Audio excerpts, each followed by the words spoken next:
마가복음 8장 21절 받들어 읽겠습니다.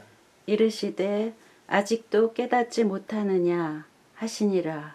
아멘. 아멘. 칠병이어의 기적을 하시고 그들을 떠나 다시 배에 올라 건너편으로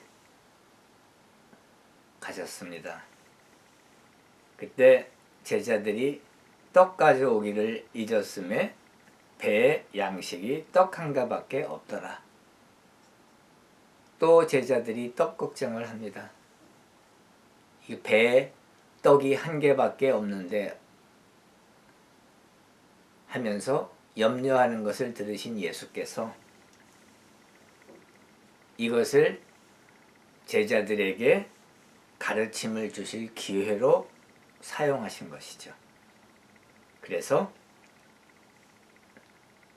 바리새인과 헤롯의 누룩을 조심하라 이렇게 말씀하셨습니다. 누룩이라고 하는 것은 이스트죠. 빵을 구울 때 밀가루 반죽에 누룩을 넣어서 이스트를 넣어서 빵을 부풀리는 밀가루 전체에 그 이스트가 퍼져서 밀가루 반죽이 부풀어 오르고 빵 굽기에 좋은 상태가 되게 하는 것인데요. 이때 그 누룩은 밀가루 전체에 퍼지는 그러한 효능이 있죠. 그래서 여기서 누룩을 말씀하신 것은 나쁜 영향을 의미하고 계신 것입니다. 즉 바리새인의 나쁜 영향을 조심하라 그 말씀이시죠. 나쁜 영향은 무엇입니까? 율법주의. 예수님께서는 은혜주의시죠. 그런데 바리새인들은 율법주의, 전통주의, 위선을 잘하고 외식을 잘하는 무리들, 예수 그리스도를 따라다니며 비난을 계속했죠. 회당에서 아픈 사람 예수께서 치료하실 때 안식일을 범한다고 비난했고, 또 안식일에 제자들이 들판을 지나면서 배가 고파 이삭을 따서 먹은 것을 보고 안식일을 범한다고 했고, 또 예수께서 제자들과 연회를 하실 때 제자들이 유대인의 전통 네틸랏 야다임, 식사 전에 컵에 물로 손을 씻는 그러한 종교의식, 유대교 종교의식 전통을 따르지 않았다고 그것을 비난하고, 그리고 예수님을 시험해서 하늘로부터 오는 표적을 보여달라고 하며 예수 그리스도를 믿지 않고 하나님의 아들로 믿지 않고 부정하고 배척한 그러한 바리새인들이었습니다. 그래서 예수께서는 그 바리새인의 나쁜 영향, 누룩을 조심하라 이렇게 말씀하신 것이죠. 헤롯의 누룩은 그 사람들이 미신을 믿고 물질, 재물 우선주의자였고 쾌락주의자였기 때문에 그와 같은 것을 또한 주의하라고 말씀하셨습니다. 바리새인들이 지속적으로 계속적으로 예수님께 하늘로부터 오는 표적, 예수께서 메시아이시며 그리스도인이시라고 주장하시는데 그것을 입증할 하늘로서부터 오는 표적을 보여달라고 하며 예수님을 지속적으로 시험했습니다. 우리가 전에 공부한 것처럼 예수님께서는 셀 수 없는 많은 하늘로부터 오는 표적을 바리새인들에게도 제자들에게도 따르는 사람에게도 또 그때 당시 팔레스타인에 있던 무리들에게 다 보여주셨습니다. 그럼에도 불구하고 바리새인들은 억지를 부리는 것이죠. 마태복음에서는 바리새인의 누룩 외에 또한 사두개인의 누룩해서 사두개인도 나옵니다. 사실 사두개인은 바리새인하고 정반대의 위치에 있는 분파였죠. 사두개인은 부활도 없고 영도 없고 천사도 없다. 이러한 신학을 가지고 있었는데 그에 반해서 바리새인들은 영도 있고 천사도 있고 부활도 있다고 믿고 그 신학을 가르쳤습니다. 그런데 이렇게 다른 두 분파가 예수 그리스도를 시험하고 예수 그리스도를 배척하는 데는 힘을 합하여 같이 예수께 대적하는 것을 우리가 성경을 통해서 봅니다. 그래서 마태복음에서는 바리새인의 누룩 거기에 더해서 사두개파의 누룩도 말씀하고 있는 것이죠. 사탄이 예수 그리스도를 광야에서 40일 금식하신 후에 시험할 때 마귀가 이 돌들이 떡덩어리가 되게 하라. 만일 네가 하나님의 아들이었거든. 예수께 당신이 하나님의 아들이고 메시아고 그리스도라고 하시는데 그렇다면은 하늘로부터 오는 표적으로서 이 돌덩어리들이 떡덩어리가 되게 해라. 이렇게 하나님 아들을 시험하는 것을 우리가 알죠. 그것이 성경에 나오고 있습니다. 또한 마귀가 예수를 거룩한 성전 꼭대기에 세우고 뛰어내리라.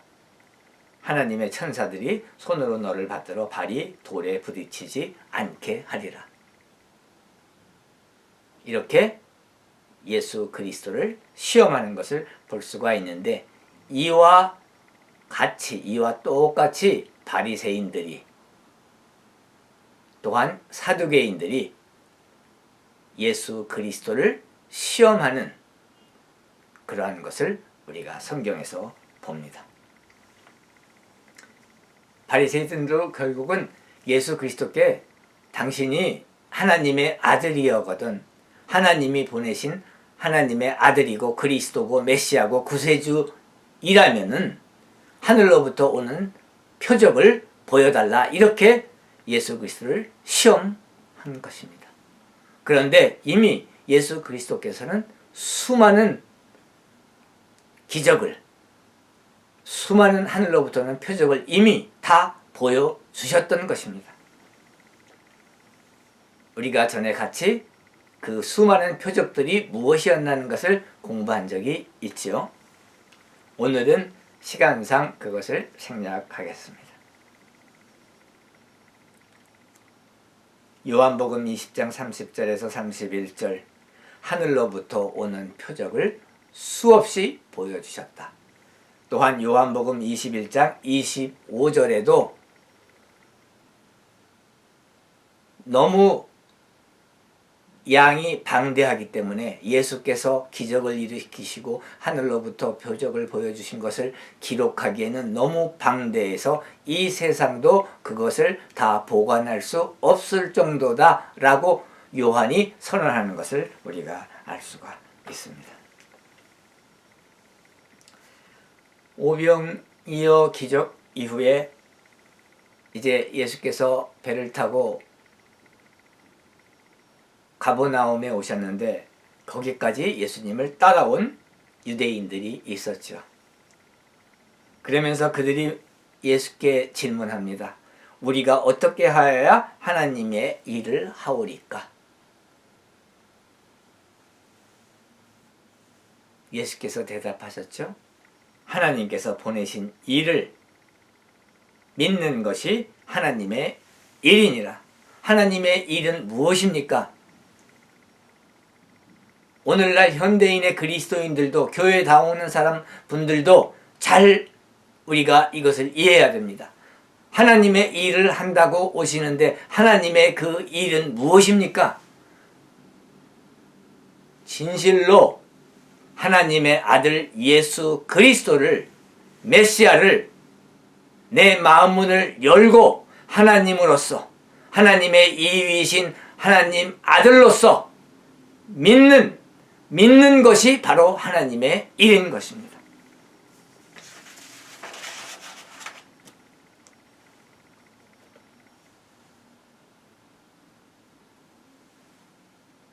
그런데 마가복음 8장 16절에 보면은 예수께서 이제 바리새인의 누룩을 조심하라, 이 말씀을 들은 제자들이 또 떡 얘기를 하는 것이에요. 이는 우리에게 떡이 없음이로다. 예수께서 하시는 말씀을 이해를 못한 것이죠. 알지를 못한 것이죠. 그 뜻을 이해하지 못하고 보지 못하고 제대로 듣지 못한 것입니다. 물질에 관한 지극한 관심과 염려를 한다는 것을 제자들을 통해서 우리가 볼 수가 있죠. 오늘날도 마찬가지입니다. 수많은 사람들이 물질에 관한 염려, 재물에 관한 염려, 거기에 대한 지극한 관심과 염려가 있는 것이죠. 그래서 예수께서 하시는 말씀, 진리의 말씀이 귀에 잘 들어오지가 않는 것이죠.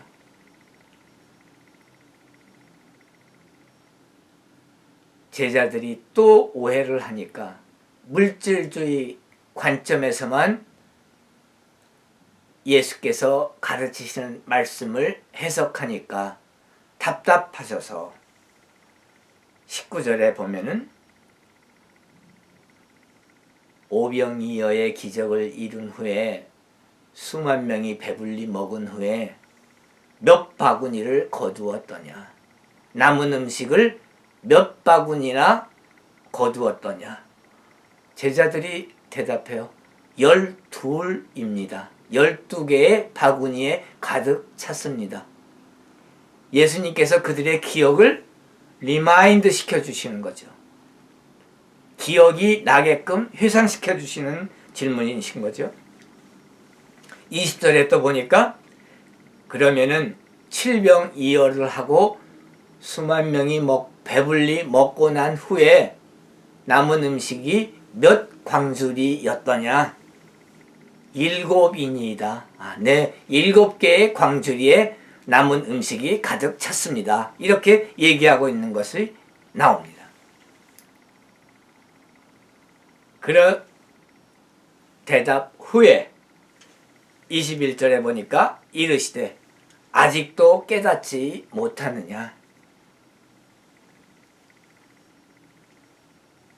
이 깨닫지 못하느냐, 그 뜻은 무엇이냐면은 예수님께서 오병이어의 하늘로부터 오는 표적과 7병이어의 하늘로부터 오는 그 표적을 보여주신 데는 이중적인 의미의 떡이 있다는 것을 말씀하시는 것입니다. 그것을 이해하지 못하느냐, 그것을 아직도 깨닫지 못하느냐.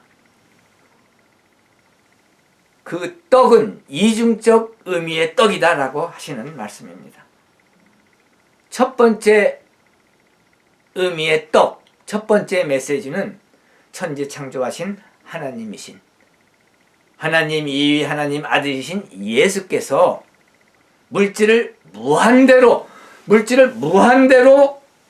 증가시키시고 따르는 자들을 물질적으로 부유케 하시고 증가시키시고 축복하신다는 메시지입니다. 예수께서 믿는 자들과 따르는 자들에게는 의식주, 옷, 음식, 식량, 양식, 주거지, 주택, 아파트, 의식주에서 물질적으로 다 증가시키시고 축복하신다는 메시지를 우리에게 주시는 것입니다. 예수 그리스도를 믿고 따르는 믿는 자들, 신자들, 그리스도인들에게는 하나님께서, 하나님 아들 예수 그리스도께서 물질적인 문제에 대해서, 물질적인 것에 대해서 돈, 재산, 주택, 양식, 의류, 그 모든 것에서 마치 예수 그리스도께서 5개의 떡덩어리를 떼어서 수만 명을 먹이셨고 7개의 떡덩이를 떼어주셔서 그것을 계속 증가시켜 하시고 수만 명을 먹게 하신 것과 같은 그러한 표적, 기적을 일으키시는 것과 똑같이 예수 그리스도를 믿고 따르는 그리스도인들에게는 물질적인 면에서 부욕해 하시고 부유케 하시고 그들의 그 물질계를 증가시켜 주시고 늘려주시고 부유하게 해주시고 풍족하게 해주신다는 그러한 메시지를 전하고 계신 것입니다. 그런데 이 첫 번째 메시지도 이 제자들은 못 깨달은 거예요. 그래서 양식 안 갖고 온 것을 걱정하는 것을 우리가 볼 수가 있습니다. 그래서 예수께서 아직도 깨닫지 못하느냐, 그 첫 번째 메시지, 물질적으로 증가시켜 주시고 늘려주시고 부유하게 해주시며 풍족하게 해주신다는 하나님의 축복에 관한 메시지를 깨달으라고 말씀하고 계신 것입니다. 그런데 우리가 이 첫 번째 메시지, 예수께서 떡 5덩어리를 떼어서 그걸 제자들에게 주고 제자들이 그것을 나누어 주니까 그것이 자꾸 증가되고 증가되어서 수만 명이 배불리 먹었다. 그리고도 12광주리가 차고 넘쳤다. 그리고 떡 7덩어리를 떼어서 제자들에게 주시니까 제자들이 그것을 사람들에게 다 나누어 주니까 그것이 그 떡이 증가되고 수만 명이 배불리 먹고 그리고 12광주리가 차고 넘쳤다. 이러한 메시지, 물질적 번영의 메시지가 거기에 있는데 그것을 요즘 현대교회에서는 지나치게 강조해서 그것만을 쳐다보는 것입니다. 두 번째 메시지를 모르고 거기에는 눈이 멀었고 이 첫 번째 메시지, 물질적 증가와 축복에만 지나치게 매달리고 그것만을 강조해서 요즘 교회에서는 그것을 강조하는데 그것이 바로 요즘 유행하는 번영신학인 것이죠. Prosperity Theology, Health and Wealth Gospel, The Gospel of Success. 성공하는 복음. 예수 그리스도를 믿으면 인생 전체가 다 성공한다. 부욕해 된다. 부자가 된다. 높아진다. 권력을 쥐게 된다. 성공한다. 번영한다. 그것만을 강조할 때 이것 또한 문제가 있는 것입니다. 예수님께서 물질적인 증거와 축복을 약속하시고 그것을 우리에게 베풀어 주십니다. 믿습니다. 아멘. 그러나 그것만이 아닌 것입니다. 그것보다 더 중요한 두 번째 메시지가 있는 것입니다.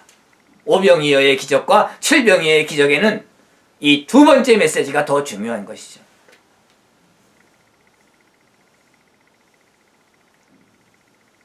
우리가 지나치게 첫 번째 메시지에 매달려서 그거에만 포커스를 두고 그것만을 강조하고 두 번째 메시지를 망각하고 보지 못하고 듣지 못할 때 그것은 세속 종교 그리고 기복신앙의 차원에 기복신앙의 영역에 머무를 위험이 있기 때문입니다.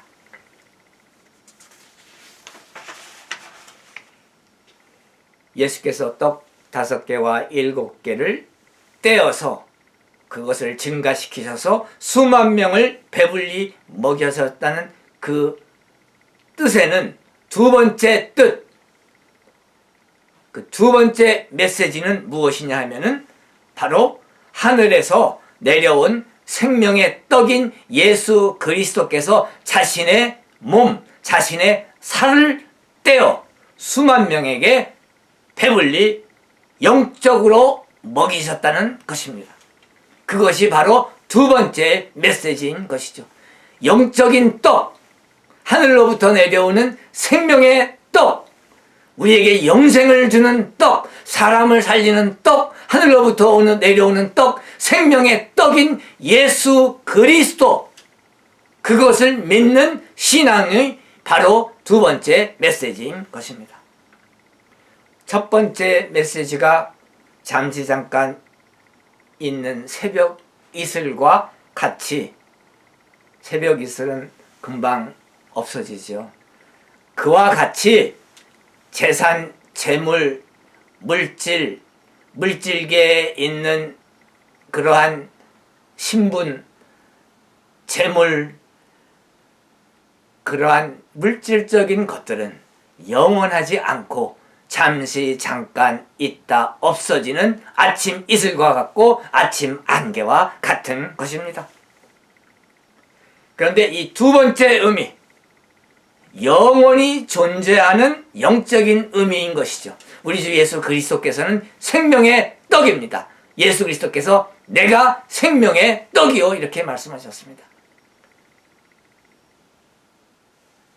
5개의 떡덩어리를 떼어서 수만 명에게 배불리 먹이셨다. 그것은 자신의 몸, 생명의 떡을 떼어서, 자기의 살을 떼어서 수만 명을 영적으로 배불리 먹이셨다는 것입니다. 예수 그리스도의 피와 살을 먹는 그러한 기적이 일어나는 것이죠.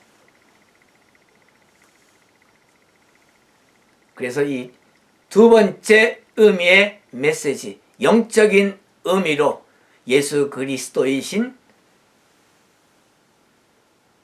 바로 그 생명의 떡, 생명의 떡을 떼어 예수 그리스도의 살과 피를 먹은 모든 사람들이 죽지 아니하고 영생을 얻게 되고 이터널 라이프, 에버라스팅 라이프, 천국에서 영원히 산다는 그러한 축복의 메시지를 말하고 있는 것입니다. 이것이 진짜 예수 그리스도께서 원하셨던 가장 중심적인 메시지이고 그것이 가장 중심적인 테마인 것입니다.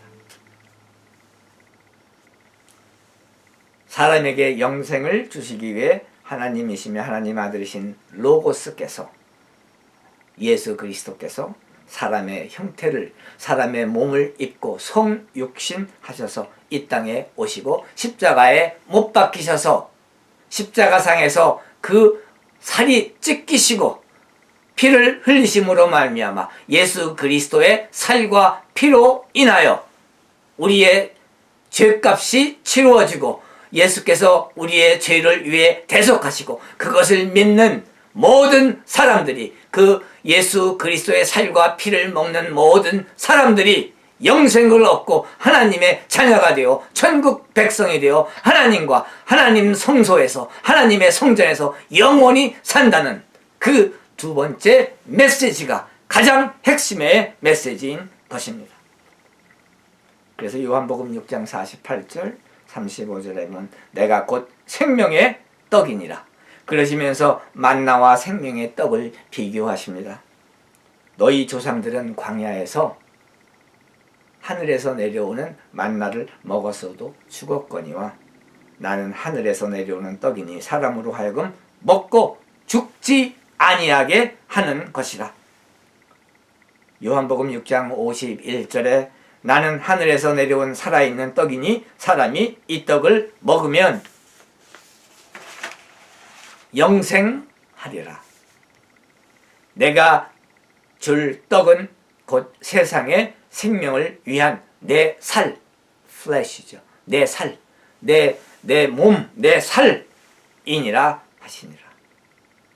요한복음 6장 54절에 보면 내 살을 먹고 내 피를 마시는 자는 영생을 가졌고 마지막 날에 내가 그를 다시 살리리니. 이것은 메타포, 은유적인 표현이신 것입니다. 우리 주 예수 그리스도께서 지금 내 살을 먹고 내 피를 마시는 자는 영생을 가졌고, 이 말씀은 metaphorical and figurative speech예요.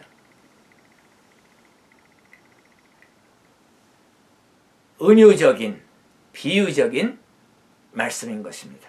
그래서 우리는 이 말씀을 영적으로, 스피리추얼하게, 영적으로 해석해야 하는 것입니다. 우리가 주석할 때, 엑서제시스 할 때 이 말씀을 우리는 영적으로 해석하고 은유적이고 비유적인 말씀으로 해석해야 하는 것입니다. 히브리서 9장 22절에 보면은 하나님이 정하신 율법, 토라의 율법이 있죠. 그 율법에 보면은 모든 물건이 피로써 정결하게 되고 피 흘림이 없으면 죄사함이 없다고 하나님께서 율법에 정하셨습니다. 그래서 죄사함을 받기 위해서는 피 흘림이 있어야 되는데, 그랬기 때문에 예루살렘 성전은 참것의 그림자이죠. 즉 하늘나라에 있는 성전의 그림자인 것입니다. A copy of true one. true one, 그 참 것이라고 하는 것은 바로 하늘의 성전을 뜻합니다.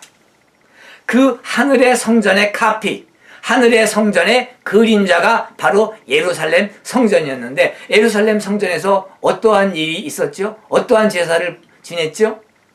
이스라엘 백성들의 죄사함을 받기 위해서 지성소에 있는 언약궤 위에 있는 속죄소, 시은좌, 멀시셋, 그 속죄소 위에 짐승의 피, 황소와 염소의 피를 뿌림으로 말미암아 죄사함을 받게 했습니다. 그것이 바로 그림자인 것입니다. 하늘나라의 성전에서 우리 모든 사람의 죄값을 치르시기 위해서 하나님의 아들이신 예수 그리스도께서 본인의 살을 찢으시고 피를 흘리심으로 말미암아 우리에게 구원의 길을 열어주셨다는 것입니다. 우리의 죄를 대속해 주시고 우리의 죄값을 치루어 주셨다는 것입니다. 예수께서 자기를 단번에 제물로 드려 죄를 없이 하시려고 이 땅에 오신 것이죠. 예수 그리스도의 살과 피를 먹는다는 것은 모든 사람이 예수 그리스도의 살과 피를 의지하여 지성소에 들어가서 직접 하나님을 만나고 죄사함을 받고 그의 자녀 아들과 딸이 되어 하늘나라에서 영생을 누린다는 뜻인 것입니다. 히브리서 9장 12절에 보니까 염소와 송아지의 피로 하지 아니하시고 오직 자기의 피로 영원한 속죄를 이루사 단번에 지성소에 들어가셨느니라. 할렐루야. 그래서 우리는 예수 그리스도의 살과 피, 십자가상에서 찢어진 살과 그 보혈의 능력에 힘입어 그것을 의지하여 하나님이 계신 그 지성소에 우리가 들어가서 하나님을 직접 만나고 하나님으로부터 죄사함을 받고 하나님의 자녀라 칭하고 자녀가 되어 영생을 누리게 되는 것입니다. 예수께서 바리새인의 누룩을 주의하라고 하셨는데, 그런데 바리새인 중에 극히 예외적인 소수의 인물들이 성경에 나오는 것을 우리가 알 수 있죠. 예수님의 제자로.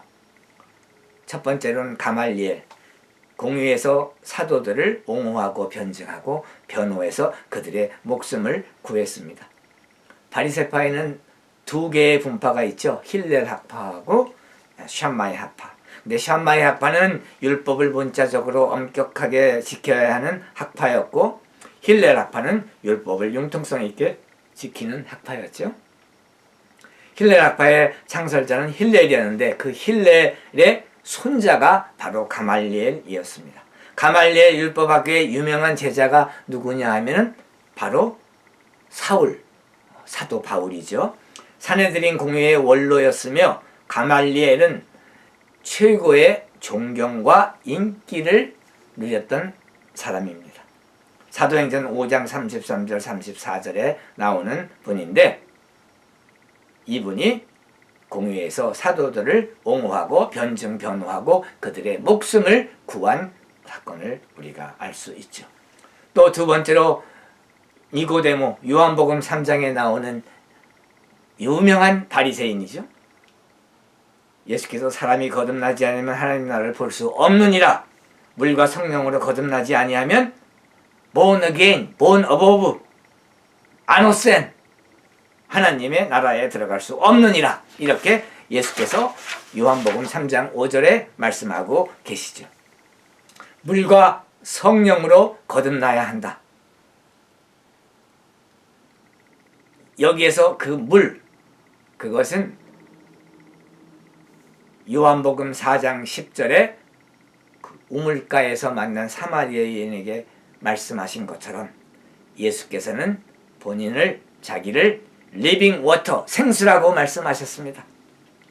곧 물과 성령 할 때의 그 물은 예수 그리스도를 의미하는 것이죠. 또한 성령이기도 합니다. 요한복음 7장 37절, 38절, 39절에 보면 누구든지 목마르거든 내게로 와서 마시라. 나를 믿는 자는 성경의 이름과 같이 그 배에서 생수의 강이 흘러 나오리라. 이는 그들 믿는 자들이 받을 성령을 가리켜 하신 말씀이라. 그래서 물과 성령으로 우리가 거듭나야 하나님 나라에 들어가는 것입니다. 요한복음 3장 16절 유명한 말씀, 니고데모에게 하신 말씀입니다. 또한 요한 3장에는 니고데모가 그날 저녁에 믿는 자가 되었는지 예수의 제자가 되었는지 대답이 없지만 요한복음 19장 39절에 보면은 일찍이 예수께 밤에 찾아왔던 니고데모도 모략과 침향 섞은 것을 100리트라쯤 가지고 온지라. 이에 예수를 시체를 가져다가 유대인의 장례법대로 그 향품과 함께 세마포로 쌌더라. 예수님의 제자가 된 것을 우리가 알 수가 있죠. 또 세 번째로 아리마다 요셉이 있습니다. 마가복음 15장 43절 46절에 보면은 공회원이며 하나님을 기다린 자인 아리마다 요셉이 빌라도에게 예수의 시체를 달라 하고, 그리고 네 번째로 가장 유명한